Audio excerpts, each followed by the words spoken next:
En lo alto de la cordillera del Himalaya se encuentra el Tíbet. Un lugar en el que la tierra se junta con el cielo y donde el tiempo parece haberse detenido.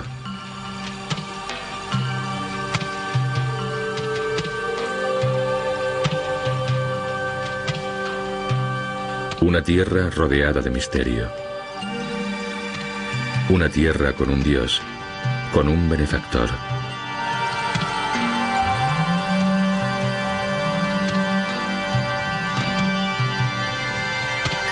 Una tierra que parecía de cuento de hadas, desconocida e inalterada por la civilización moderna.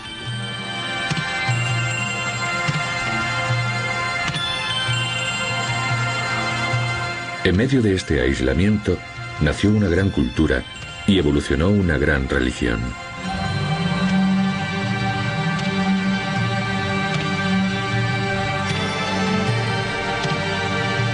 El hombre se acercó más a su Dios.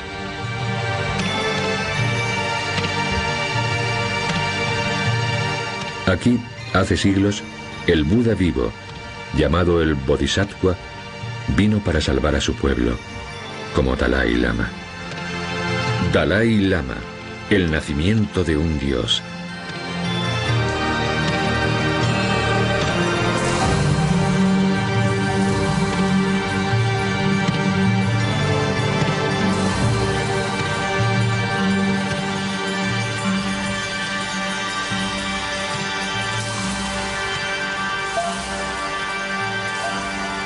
Hace 1300 años, el Tíbet alcanzó un gran poderío militar.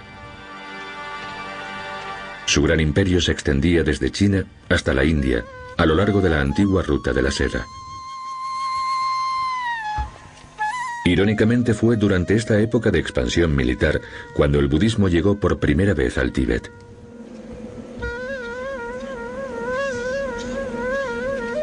Los grandes sabios de la India lo trajeron a través de las montañas hasta la corte real.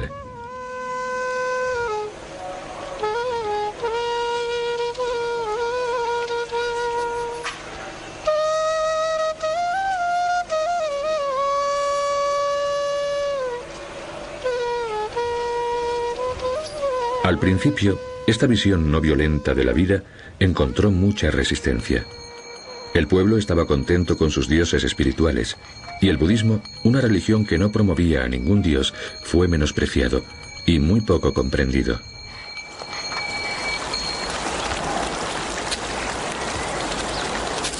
En el Tíbet imperaba un sistema de servidumbre.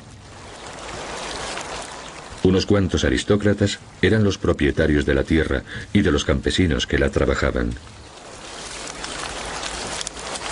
La propia naturaleza del sistema anulaba cualquier posible ambición.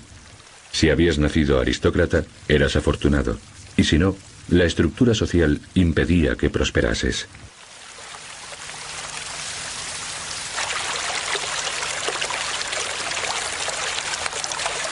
Pero la llegada del budismo trajo consigo una nueva esperanza.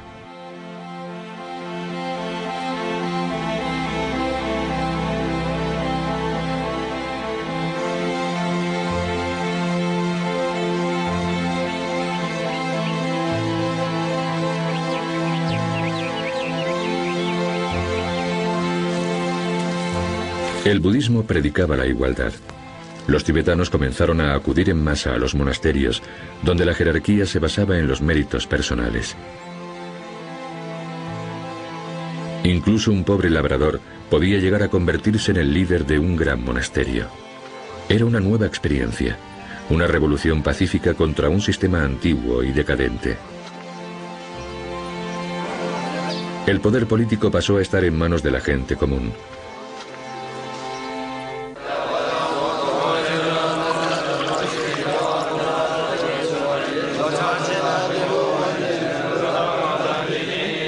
Pero a medida que el budismo calaba en el Tíbet, se fue volviendo más complicado. Cada distrito pasó a tener su propia interpretación de la religión. En cada parte de la nación gobernaba una secta budista diferente. Cada una de ellas tenía su propia estructura clerical, creencias propias y complicados rituales.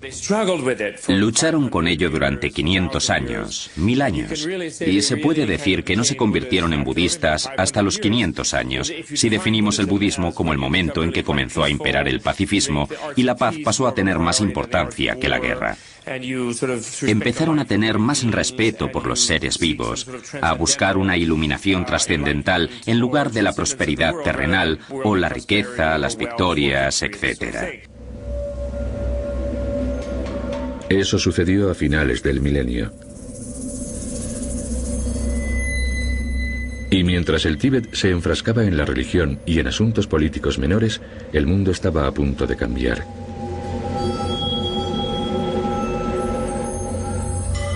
Lejos de allí, en una tierra lejana llamada la Tierra de los Bárbaros, había comenzado una nueva era.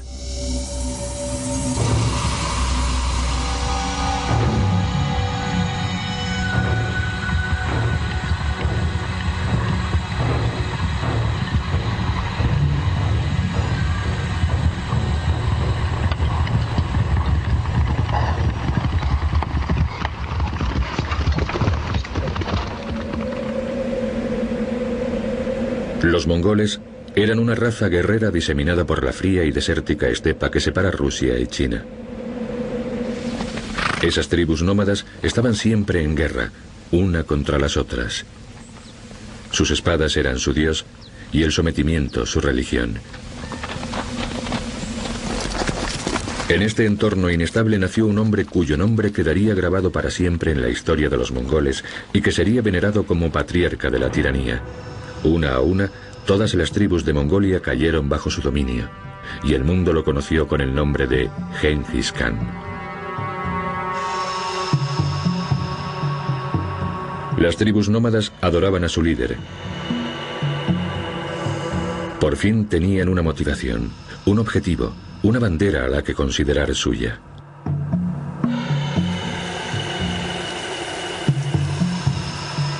Esas tribus se convirtieron en una nación.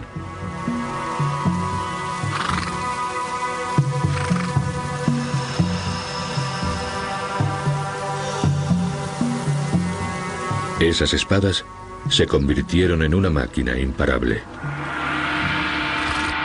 Al llegar el siglo XIII, los mongoles se habían expandido en todas direcciones, llevando consigo cólera y destrucción.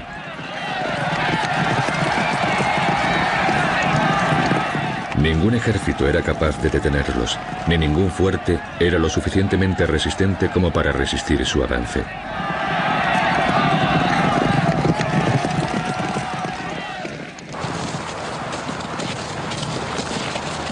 Pero llegó un momento en que el ejército mongol comenzó a cansarse. La guerra había dejado de parecerles emocionante y los encantos de la civilización los atraían.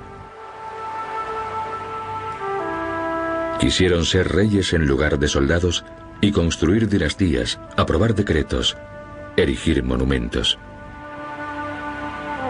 Así los mongoles decidieron desprenderse de su pasado bárbaro y convertirse en una nueva civilización.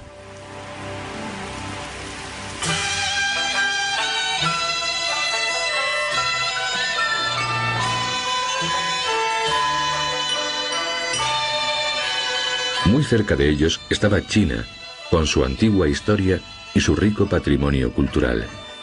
Controlar a la China equivalía a controlar el mundo civilizado, y por eso Kublai Khan, nieto de Genghis Khan y heredero de su vasto imperio, trasladó la capital a China y se proclamó a sí mismo emperador. Kublai Khan se dio cuenta de que si quería controlar la China y a su numerosísima población, no podría limitarse a utilizar la espada. Lo que necesitaba era algo que los chinos ya habían experimentado. Una filosofía más que una religión. No muy lejos de allí, en una meseta a gran altura en las montañas, estaba el Tíbet budista. Allí, tras 500 años de lucha, el budismo se había convertido en una forma de arte. Kublai Khan tenía la respuesta. Esto era una cultura, un rival perfecto para el confucianismo.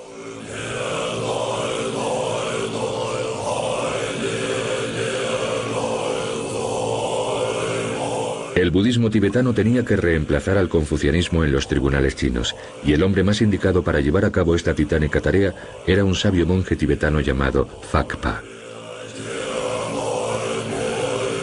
Phakpa pertenecía a la secta Sakya del budismo tibetano, famosa por su piedad y su sabiduría. En 1253, por orden del Gran Khan, Phakpa llegó a China, a la corte de Kublai Khan.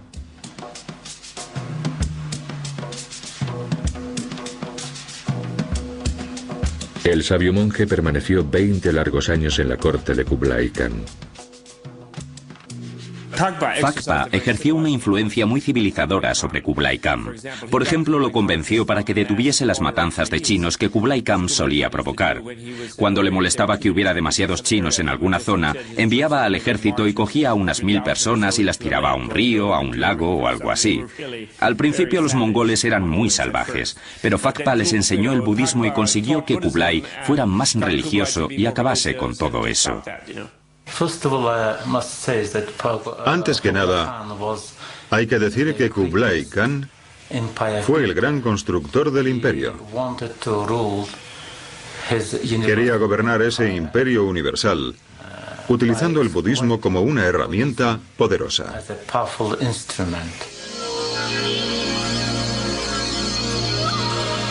Y así, un simple monje budista se convirtió en el primer monje rey en gobernar el Tíbet unificado.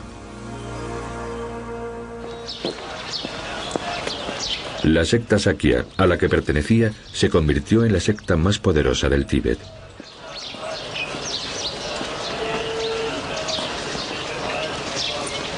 Era una alianza perfecta. El Khan consiguió una cultura con la que podía controlar la China. Y a cambio, el monje contaba con el apoyo del poderoso ejército mongol de Kublai. A partir de ese día, generaciones de monjes Sakya gobernaron el Tíbet bajo la protección de los descendientes de Kublai.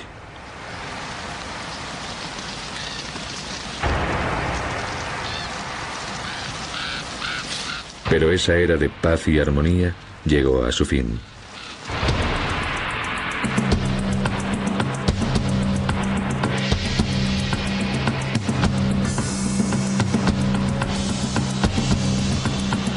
En el siglo XIV, en China hubo levantamientos y se instauró el caos.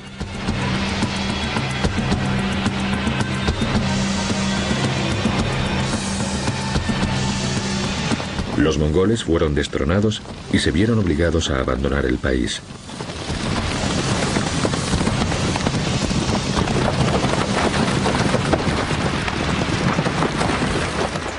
La caída del imperio mongol sacudió los cimientos del Tíbet.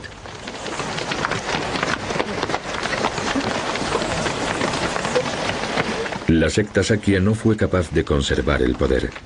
La situación política se volvió caótica.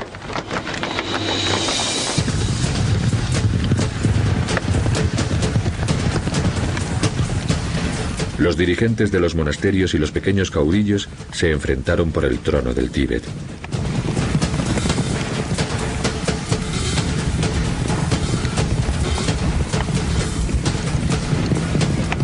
Y mientras el país se desmoronaba, muy lejos, en las desoladas montañas del occidente del Tíbet, la vida seguía su curso habitual.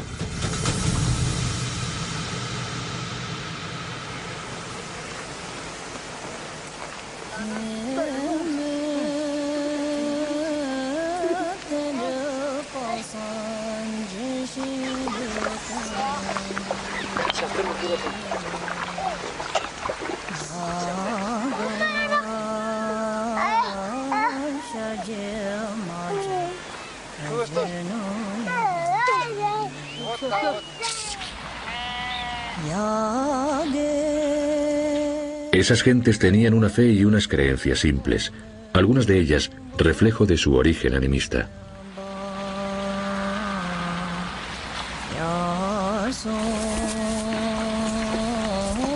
Los nómadas creían que los desastres siempre precedían a la llegada de un ser divino. La noche en que nació Gedun Drupa, unos bandoleros atacaron el campamento de su familia.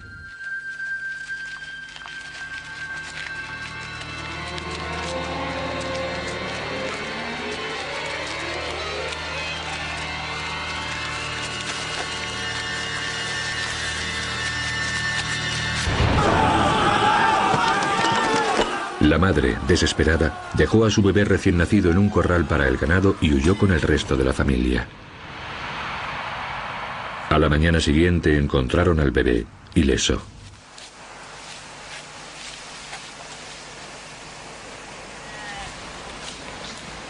Para esas gentes sencillas fue una señal celestial. El niño creció y se convirtió en monje, y con su túnica marrón y su cabeza afeitada llena de ideas radicales, abandonó la vida sencilla de los nómadas y se dispuso a cautivar a los habitantes de la capital, Lhasa. Lhasa se consideraba la ciudad más sagrada del Tíbet. Además, era el centro de la vida política. Allí, la corrupción estaba a la orden del día. La decadencia se había infiltrado hasta los más altos niveles de la jerarquía budista. Algunos monjes y sacerdotes practicaban las formas más radicales del budismo. Algunas de ellas incluían ritos y rituales basados en el sexo tántrico. Pero esas prácticas iban en contra de los principios de las enseñanzas del Buda. Buda creía en el celibato. Un tranquilo y erudito monje llamado Tsongkhapa encontró la respuesta a ese complejo dilema. Ideó un método para practicar el tantra por medio de la meditación y la visualización. Tsongkhapa atrajo a muchos seguidores y el monje nómada Gedun Drupa quiso convertirse en su discípulo.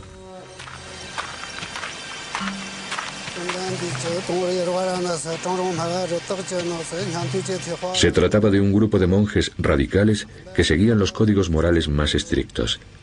Fundaron una nueva secta, la Gelugpa, o modelo de virtud.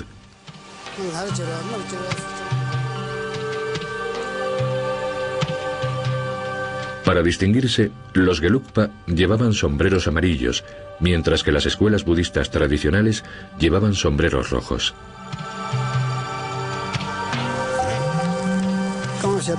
Gedun Drupa estaba al frente de todo y era un gran viajero que expandía sus enseñanzas a lo largo y ancho del Tíbet.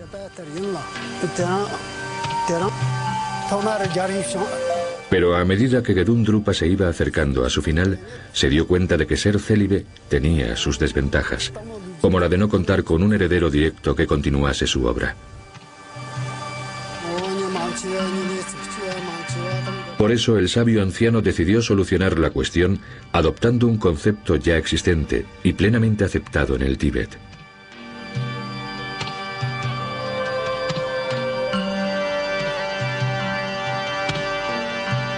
Antes de morir, reunió a sus discípulos y les dijo que no lloraran por él, ya que pronto volvería a estar entre ellos. Iba a reencarnarse. El concepto de la reencarnación solucionó el problema que preocupaba a todos los líderes célibes. Se convirtió en una institución muy útil, porque permitía que el líder monástico tuviera una continuidad en la siguiente generación sin casarse ni fundar una dinastía. A los 84 años, Gedun Drupa abandonó su cuerpo mortal.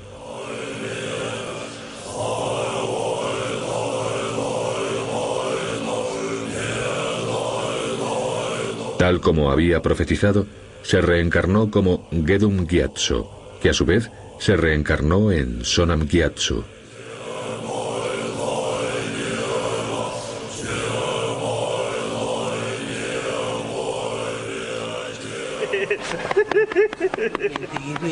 El actual Dalai Lama del Tíbet es la reencarnación número 14 de esta línea.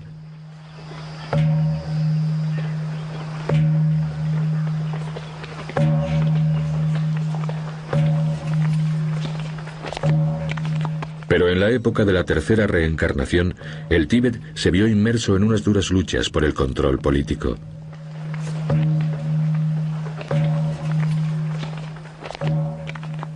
Existían dos bandos enfrentados, la ciudad de Lhasa y la ciudad de Shigatse.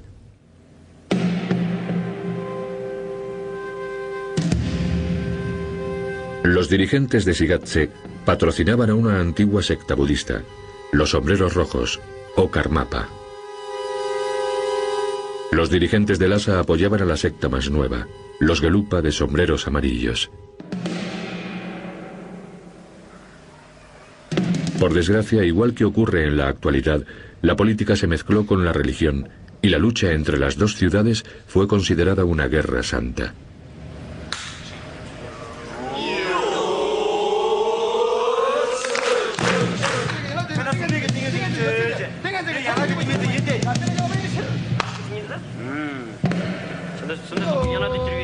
Los Sombreros Amarillos iban perdiendo.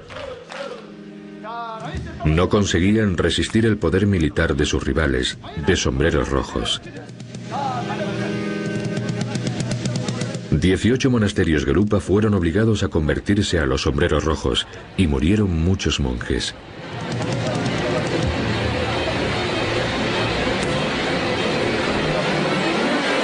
Cuando ya habían perdido la esperanza, el destino intervino.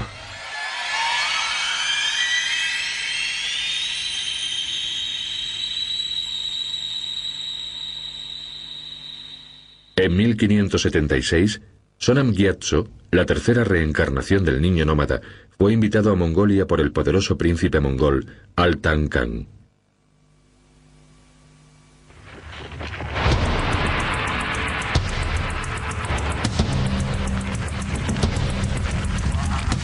En el siglo XVI, Mongolia se había dividido.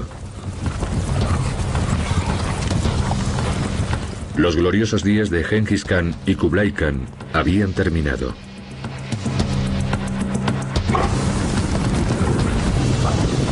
Las estepas mongolas volvían a estar cubiertas de sangre mongola.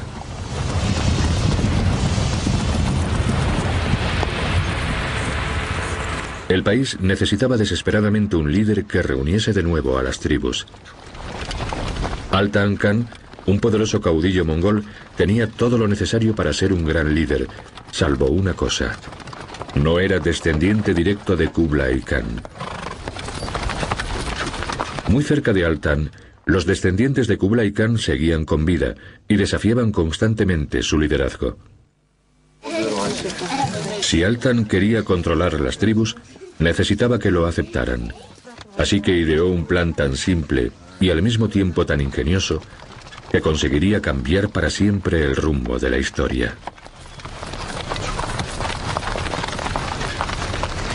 En 1576, Altan invitó a Mongolia a Sonam Gyatso, uno de los líderes de la secta Gelupa de los Sombreros Amarillos.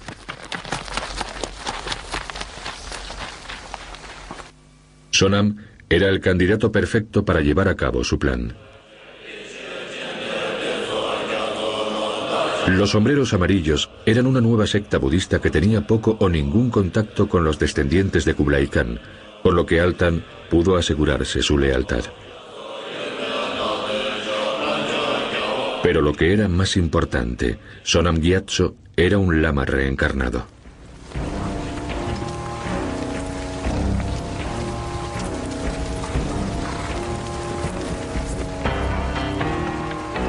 Tras 3 meses de viaje, Sonam Gyatso llegó a las llanuras desérticas de Mongolia.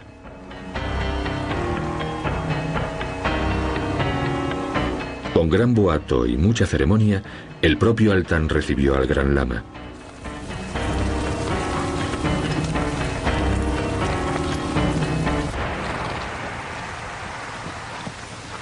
A continuación, y de modo que todos sus súbditos lo oyeran, declaró que el lama era la reencarnación de Fakpas, el consejero espiritual de Kublai Khan.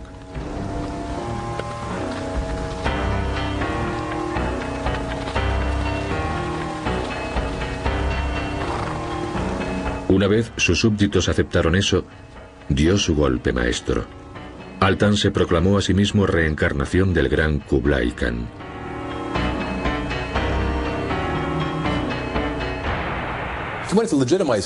Quería legitimizar su mandato. Y al identificarse a sí mismo como la reencarnación de Kublai Khan y a su asesor espiritual como la reencarnación del asesor espiritual de Kublai Khan, era eso lo que estaba haciendo, desde el punto de vista político y espiritual. Fue extremadamente ingenioso. Altan había recreado la grandiosa época de Kublai Khan. El consejero espiritual había vuelto como Sonam Gyatso, y el propio Gran Khan había regresado como Altan Khan. En una grandiosa ceremonia, Altan Khan concedió a Sonam Gyatso el título de Dalai Lama, o Océano de Sabiduría.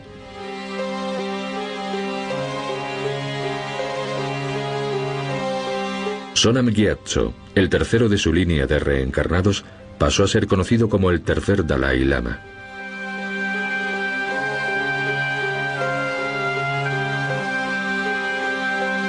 El monje nómada Gedun Drupa pasó a la historia como el primer Dalai Lama del Tíbet.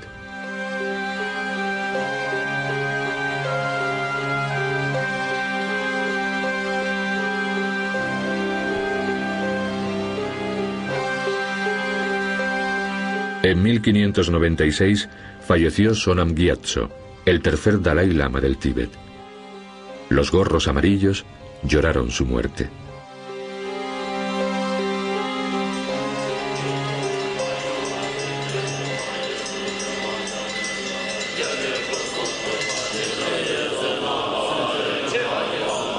Pero sabían que el que su maestro volviera a ellos era solo cuestión de tiempo.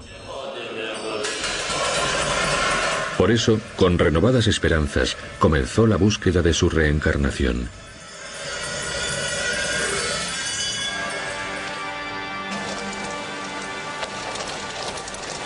El sistema para la elección del lama reencarnado ha ido evolucionando a lo largo de cientos de años.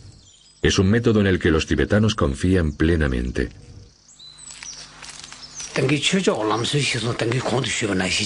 Cuando el Dalai Lama fallece, el pueblo y el gobierno se reúnen para celebrar las distintas ceremonias. Después, el gobierno se encarga de la búsqueda. Se envían investigadores en secreto. Los envían por todo el Tíbet. Los envían en busca de niños que hayan nacido con señales totalmente inusuales. La búsqueda comienza en las orillas del lago Lamoy Latso.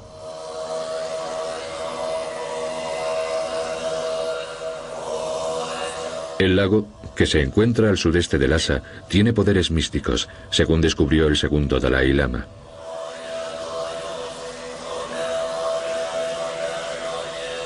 Aquí, grandes monjes Gelupa meditaron durante días, invocando a la gran diosa Paldem Lamo.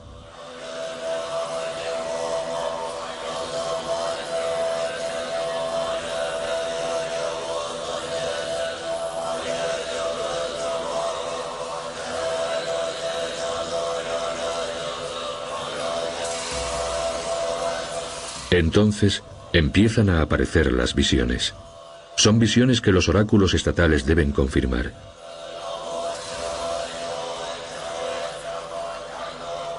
Una vez los oráculos han dado su consentimiento, los Gelupa van en busca del niño reencarnado.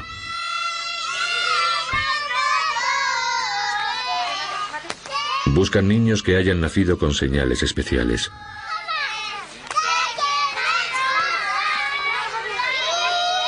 Cuando consiguen quedarse con un número reducido de candidatos, los niños ya tienen 3 o 4 años. Entonces, los someten a un test crucial. A cada niño se le muestran una serie de objetos agrupados de 2 en 2. Uno de los objetos de cada pareja ha pertenecido al anterior Dalai Lama y el otro es una copia. El niño tiene que elegir el que ha sido propiedad del Dalai Lama. Después de eliminar a los demás, se elige a un niño especial. Se le hace una prueba muy exhaustiva para comprobar si elige los objetos del Dalai Lama de entre un grupo de duplicados idénticos. Durante la prueba, todos rezan porque tenga éxito. Y también rezan porque no se cometan errores en la elección del Dalai Lama.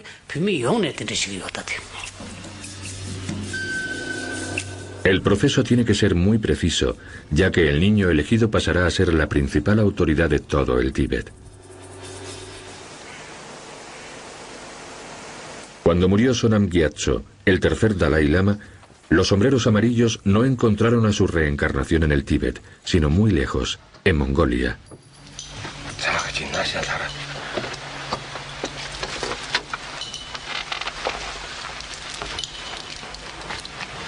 El niño, que había mostrado signos poco frecuentes al nacer, fue descubierto en la casa real de Altan Khan, y se trataba del propio nieto de Altan Khan.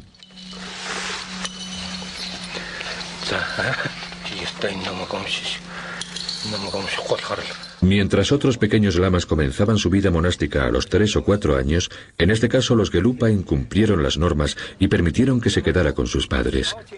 El Principito fue el primer y único Dalai Lama no tibetano.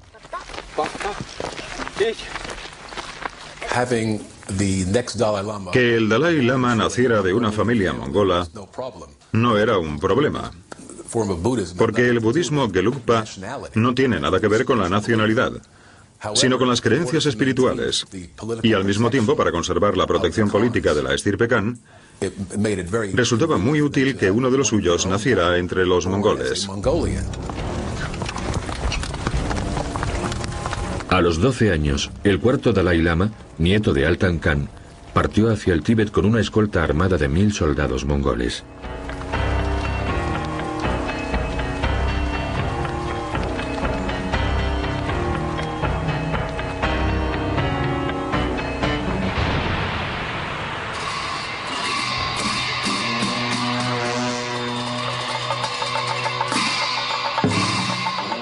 El cuarto Dalai Lama recibió una calurosa bienvenida en Lhasa.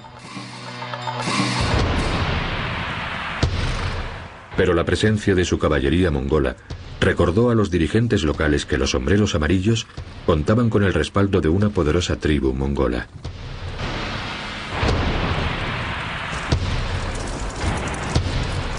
Y fue una advertencia especial para los sombreros rojos de Sigatse.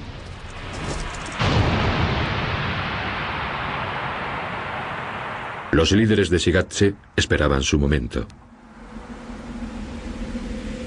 Fue una época de tensión en la meseta tibetana. ¿Quién daría el primer golpe? Entonces, de repente, el cuarto Dalai Lama falleció en circunstancias misteriosas.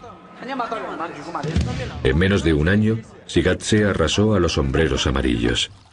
Por eso, una vez más, pidieron ayuda a los mongoles. En esta ocasión, a un apasionado jefe, Gusri Khan.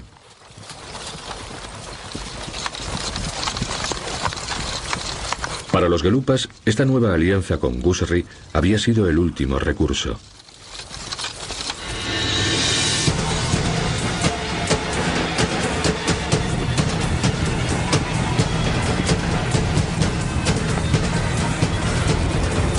Mientras los ejércitos de Gusri avanzaban hacia Sigatse, los distritos menores se rindieron sin luchar.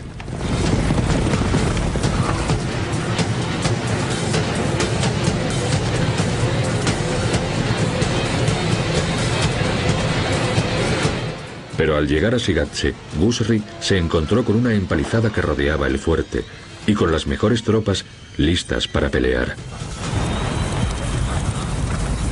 Gusri tomó las colinas colindantes, sitió la ciudad y esperó.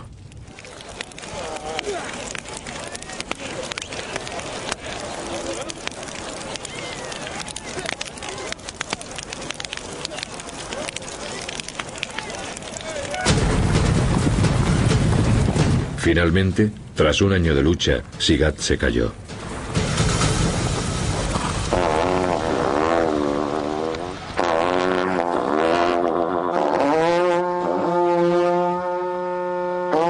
Los Gelupa habían ganado. En 1642, el año tibetano del caballo de agua, Gusri reconoció al quinto Dalai Lama como líder supremo del Tíbet. Pero el quinto Dalai Lama solo controlaba el centro del país. Pretendía conseguir un país fuerte y unido. Así que envió al frente a los ejércitos de Gusri Khan y consiguió tener toda la meseta tibetana bajo control. Pero el título de líder supremo del Tíbet seguía sin ser del todo cierto. El ejército mongol no era suficiente para legitimar ese título en el Tíbet budista. Si quería que entre las sectas hubiera paz y armonía, necesitaba que lo aceptasen.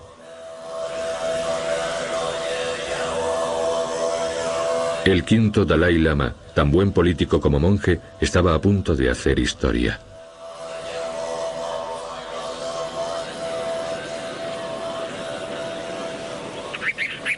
Trazó su árbol genealógico espiritual y rastreó el linaje del Dalai Lama hasta los emperadores del antiguo Tíbet.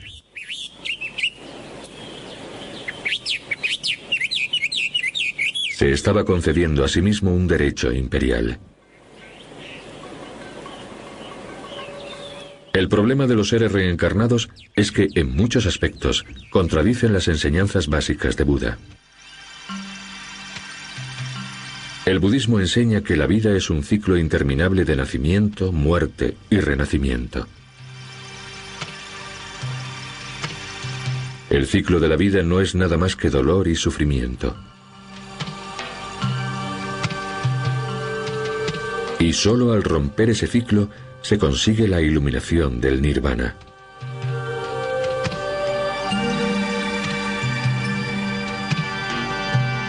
Por eso los tibetanos adoptaron el concepto del bodhisattva. Un bodhisattva es un ser iluminado que ha roto el ciclo de nacimiento, muerte y renacimiento, pero decide regresar para ayudar a los demás seres vivos. Creen que esas personas se preparan para mantener la lucidez tras la muerte y que eligen las circunstancias de su renacimiento basándose en cómo podrán ayudar mejor a sus seres queridos. Y los tibetanos creen que los seres iluminados tienen esa capacidad. El quinto Dalai Lama se proclamó a sí mismo reencarnación de Chenrezig, un ser celestial que era el bodhisattva de la compasión.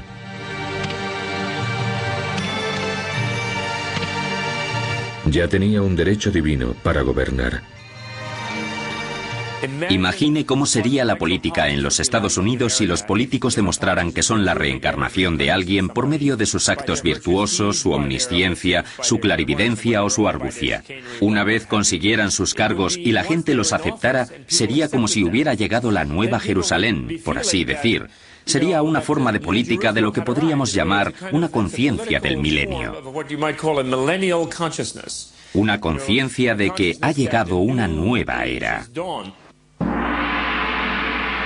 La institución del Dalai Lama había trascendido el reino de la gente común.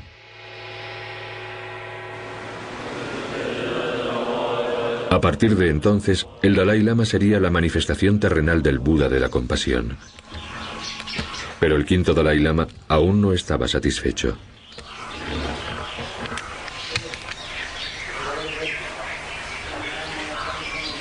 Necesitaba que la gente aceptara su linaje divino, y su siguiente paso sería la gloria definitiva para su ordenación divina. Se trasladó a un antiguo palacio de verano de los primeros emperadores del Tíbet y comenzó a reconstruir y expandir la estructura original. El palacio se encontraba en el punto más alto de Lhasa, porque ningún ser mortal debe estar por encima de su líder divino.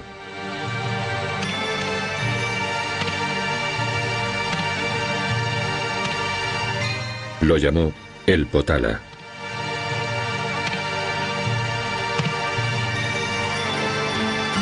En la mitología budista, el Potala es la morada celestial de Chenresi, el bodhisattva de la compasión.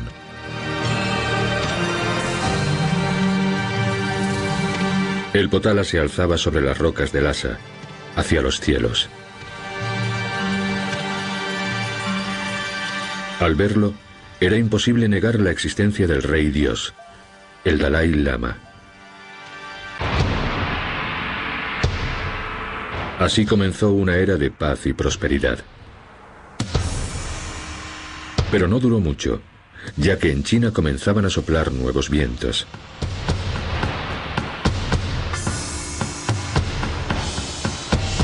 Los manchús habían invadido la China. Una vez más, los chinos se encontraron sometidos a un poder extranjero. Los manchús provenían de Manchuria y eran una raza seminómada más cercana a los mongoles que a los chinos, a los que habían conquistado. Igual que los khanes mongoles, los emperadores de la dinastía manchú también prestaron atención al Tíbet por su cultura y su religión. El quinto Dalai Lama del Tíbet no tardó en convertirse en guía espiritual y en útil aliado político. Pero cuando esa amistad todavía se estaba forjando, el gran lama murió.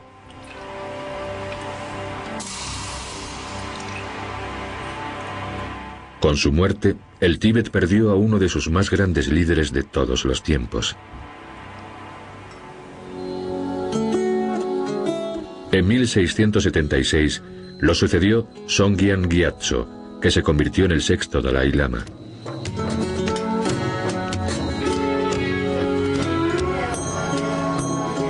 El sexto, que fue quizá el más controvertido, pero sin duda el más querido de todos los Dalai Lama, no soportaba las limitaciones de la vida monástica.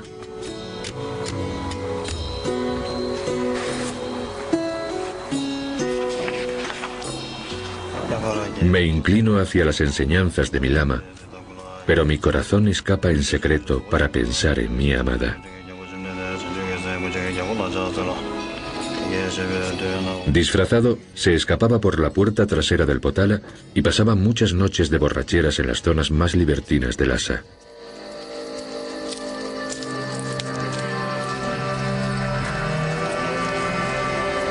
Denunciando esta conducta, un ambicioso caudillo mongol acusó al Dalai Lama de ser una falsa reencarnación. Lo asesinó y puso a uno de sus hombres en su lugar en el Potala. Para los sombreros amarillos había llegado el momento de buscar un nuevo líder.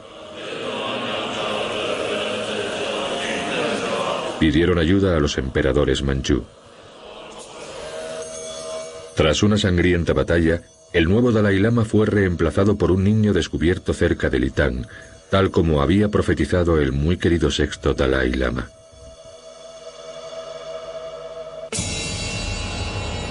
El Tíbet acabaría por pagar con creces esta alianza con los emperadores de la dinastía manchú. El Tíbet se convirtió en un estado vasallo del gran imperio manchú. Los Dalai Lama, entre el octavo y el 12º, fueron meros peones en manos de la China manchú. Nunca llegaban a la madurez y morían jóvenes, supuestamente envenenados.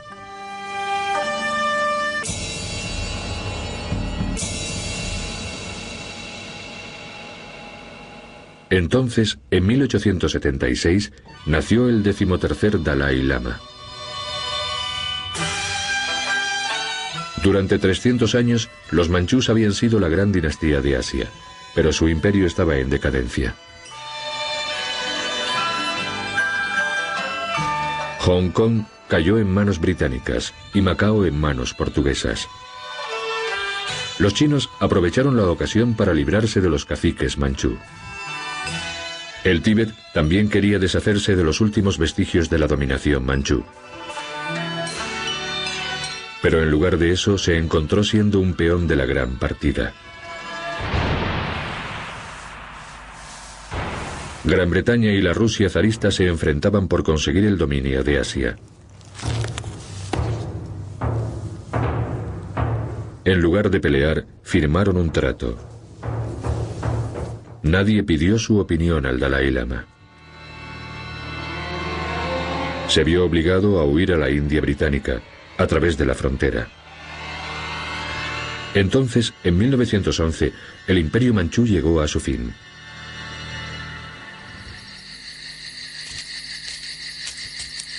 El Dalai Lama volvió del exilio como líder de un país libre.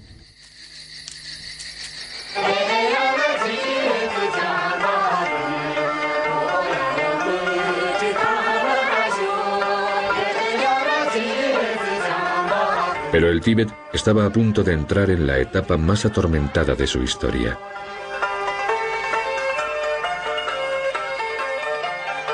El 14º Dalai Lama fue descubierto en el este del Tíbet, en una familia campesina.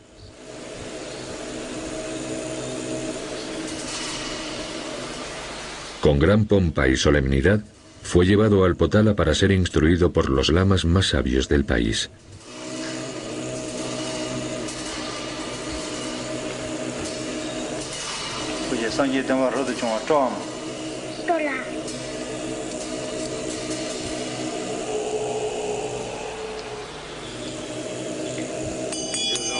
Su momento llegó demasiado pronto.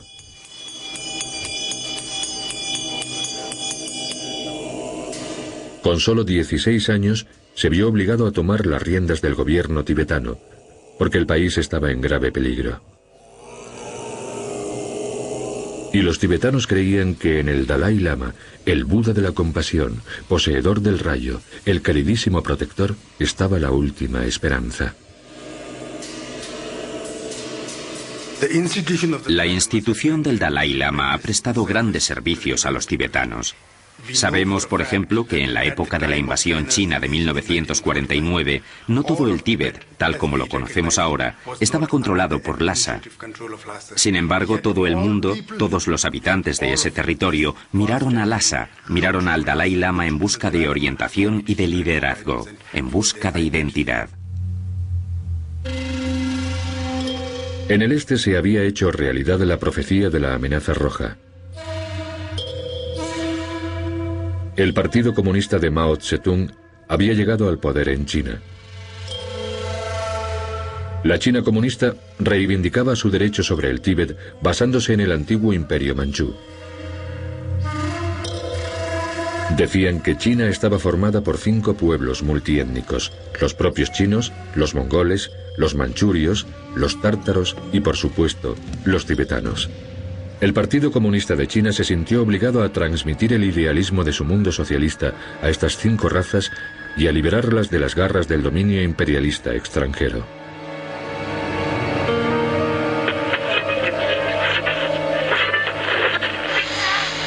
El 7 de octubre de 1950, las tropas chinas entraron en el este del Tíbet. Los chinos lo llamaron liberación pacífica, los tibetanos invasión.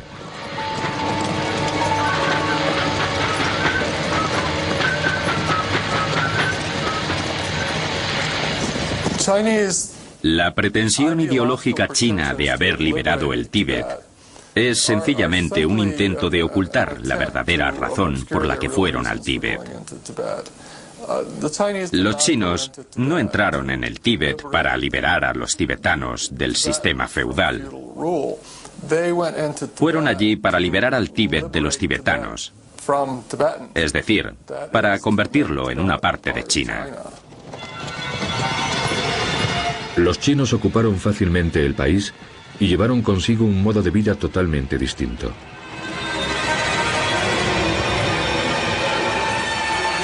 El presidente Mao decretó que en el mundo socialista la religión no tenía lugar y que la institución del Dalai Lama no tenía sentido.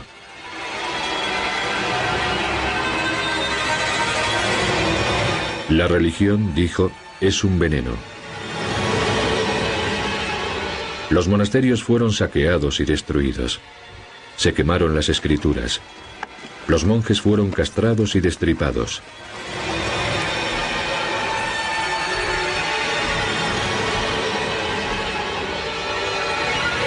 Los ciudadanos de a pie brutalmente asesinados.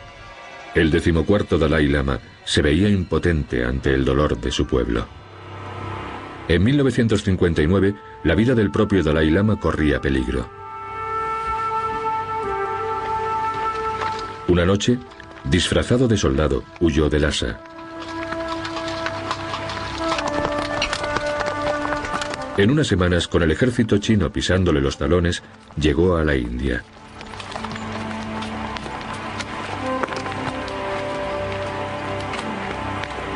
Tenía 25 años.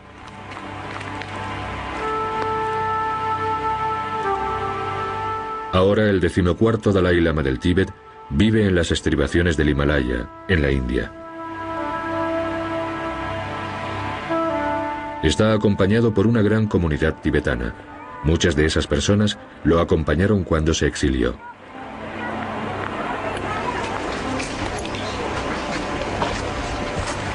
En el exilio, el Dalai Lama es el testimonio vivo que recuerda al mundo lo que está ocurriendo en su país. Los marginados en el Tíbet son los monjes y las monjas budistas, porque se supone que son los simpatizantes o los seguidores del Dalai Lama, que está exiliado en la India. Los chinos me esposaron las manos y los pies y después se pusieron a pegarme. Me pegaron tanto que al final ya ni siquiera sentía dolor.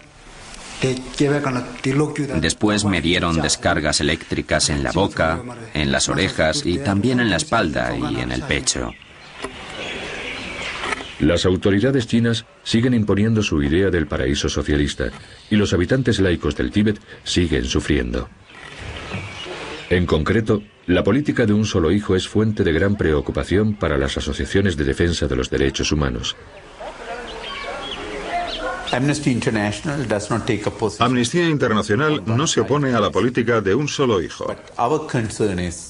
Pero nuestra preocupación es la aplicación práctica de esa política, por la que las autoridades locales del Partido Comunista obligan a abortar a las mujeres que ya tienen un hijo. Otras 3 mujeres tibetanas tuvieron que abortar, aparte de mí. Mataron a sus bebés. Se los quitaron de dentro. Mi bebé ya tenía 8 meses. Se lo llevaron vivo. 3 días después me mandaron a casa. Ni siquiera los niños se libran de la continua persecución política y religiosa.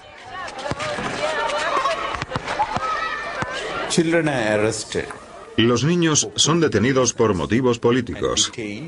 Son torturados. E incluso hay informes que hablan de ejecuciones. Niños de solo 11 o 12 años son detenidos por motivos políticos. Pero ni siquiera estos 50 años de tortura y persecución han podido acabar con la fe de los tibetanos en el Dalai Lama, su protector. Como líder del gobierno tibetano en el exilio, algunos quieren que lidere un alzamiento contra los opresores chinos. Para mí está claro. Del Tíbet llegan gritos por la libertad. La nueva generación está pidiendo que se actúe. El gobierno debe responder a esa llamada, a ese grito. Pero con los chinos controlando el Tíbet, el Dalai Lama tiene que hallar un punto medio entre los deseos de su pueblo y la cruda realidad.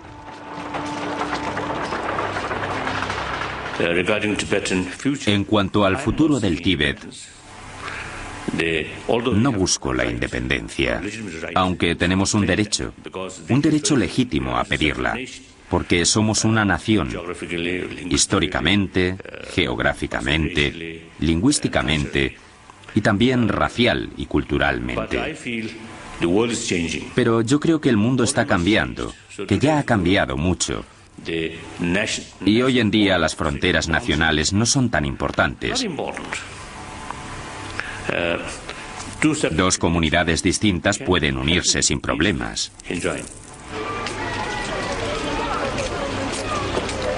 Entonces, ¿qué debe hacer un líder exiliado? Como político no reconocido por los gobiernos extranjeros, solo puede presentar su caso con la esperanza de que alguien lo escuche.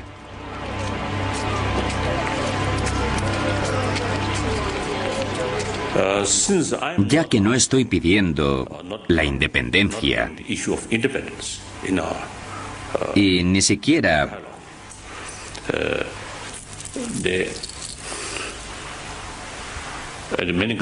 estoy hablando de eso, a muchos gobiernos les resulta más fácil ayudarnos.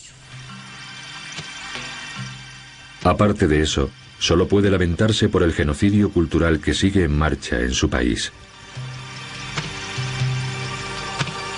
El legado del niño nómada ha recorrido un largo y tortuoso camino. Desde las pasiones religiosas del Tíbet budista hasta el caos de la Mongolia medieval. Al ir transmitiéndose a lo largo de los siglos, de un gran ser a otro, se ha convertido en la fuerza más poderosa del Tíbet.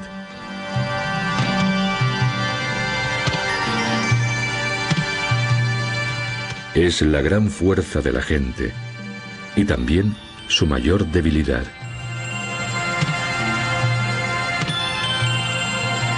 ¿Sobrevivirá el budismo tibetano al comunismo y a las atrocidades del siglo XX? ¿O se irá apagando poco a poco, como una era olvidada en la historia de la humanidad? Otro fresco en otro muro olvidado.